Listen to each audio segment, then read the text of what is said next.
Proposition 29. If we could have Sonia present that for us, please. Thank you so much. Are you able to hear and see me okay? Yes. Okay, wonderful. Thank you so much for having us. I am Sonia Pettick at the Legislative Analyst's Office.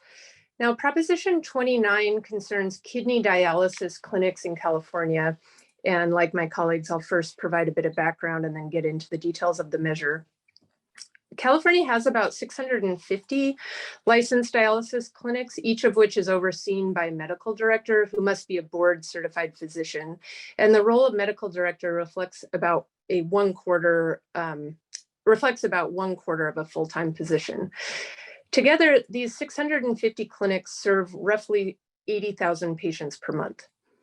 Now, a person needs dialysis when they have kidney failure, and a patient's own physician will refer them to the dialysis clinic for treatment, oversee their plan of care, and is required to visit the patient at the clinic during treatment at least once per month. Dialysis is paid for by three main sources: Medicare, Medi-Cal, which is the state's Medicaid program, and group and individual insurance. And there are just a few things I'd like to note about this. So kidney failure is a condition that makes someone eligible for Medicare. And what this means is that Medicare pays for dialysis treatment for the majority of people on dialysis in California. Some patients might also be enrolled in Medi-Cal. In these cases, Medicare is the primary payer, but if someone only is enrolled in Medi-Cal, then Medi-Cal pays the full cost. Some patients have group insurance, usually through an employer, or individual insurance. And these patients also usually transition to Medicare. A group insurer is the main payer for dialysis for a period of 30 months. State and local governments provide group insurance for their employees, eligible retirees, and their families. And I'd note that group and individual insurers typically pay much higher rates for dialysis than Medicare or Medi-Cal. So what would Proposition 29 do? First, it requires a clinic to have a physician, nurse practitioner, or physician assistant on site during all patient treatment hours. And this person must have at least 6 months experience providing care to kidney patients. A clinic can request an exemption to this requirement if they are in an area with a valid shortage of these types of professionals. If the Department of Public Health approves this request, the clinic can fulfill the requirement via telehealth. Proposition 29 also includes a variety of reporting requirements for clinics, including reporting of infection-related information to the Department of Public Health and disclosure of who owns the clinic. Proposition 29 requires clinics to notify and obtain consent from the Department of Public Health before closing a clinic or substantially reducing services. So next, I'll just note the estimated fiscal impact of Proposition 29 on state and local government. We estimate that the requirement to have a clinician on site during all treatment hours would cost each clinic several $100,000 per year. And because of these costs, we assume clinics would do one of a number of things.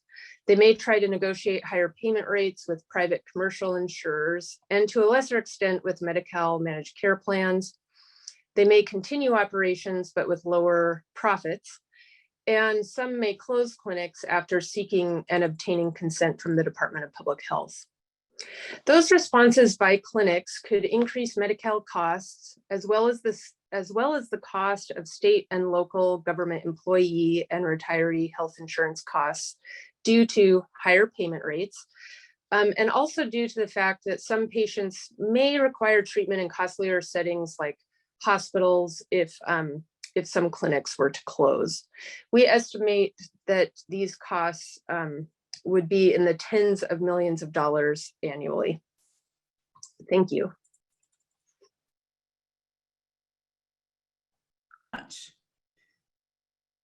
Okay, so it's the if there's anything that random California citizens should weigh in on, obviously it's how we do dialysis, right?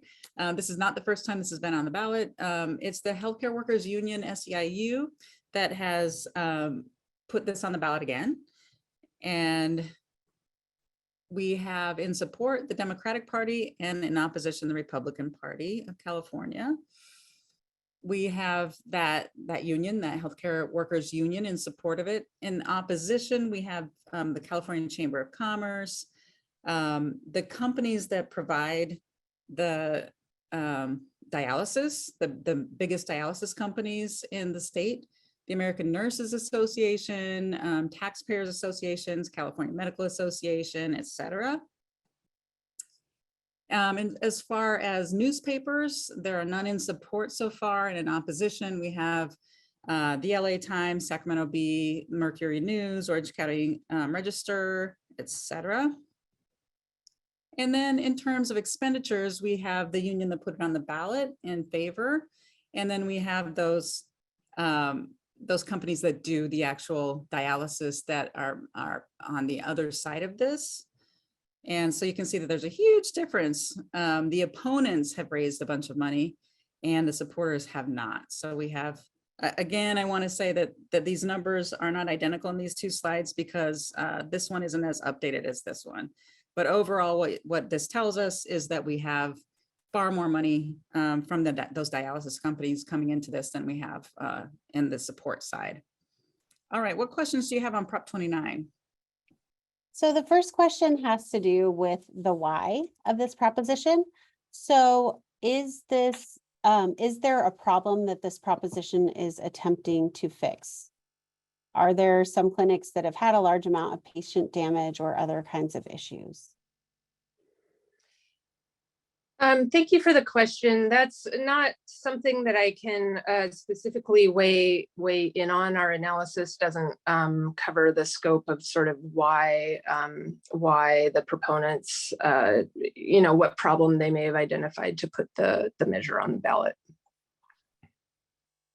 Same here, but I will give you some resources at the end where you can find that information pretty easily. So hang on to the end of the presentation, we'll get to that. Next question. And then is this proposition substantially different from the similar ballot measure from the previous election cycle? Oh, yes, that interesting question, of course. This measure is very similar to the 2020 measure. However, there are a couple key differences. One, the previous measure would have required a physician to be on site during all treatment hours. Proposition 29, by contrast, this year would require a physician, nurse practitioner, or physician assistant to be on site during all treatment hours. And then for the clinics that are in areas with valid shortages of these types of professionals, Proposition 29 would allow the clinic to seek an exemption from the Department of Public Health to fulfill the requirement with via telehealth. And the previous measure in 2020, the exemption would have allowed the clinic to fulfill the requirement with a nurse practitioner or physician assistant. And then the other key difference that I would raise is this Proposition 29 included one additional reporting requirement, namely that it would have to disclose to patients and potential patients a list of all the physicians who have an ownership stake in the clinic of at least 5%, and also to provide a list to the Department of Public Health of all the owners of a clinic who own at least 5% of the clinic. Great. And then the next question asks, would the annual cost increase be covered by private insurers, or would the money come from somewhere else? Well, the added cost to state and local governments would come in two ways. One would be if clinics were able to negotiate with Medi-Cal managed care plans to at least some extent, there could be additional Medi-Cal costs. And then there would also be costs if the plans were able to negotiate if the clinics were able to negotiate higher rates with the private insurers who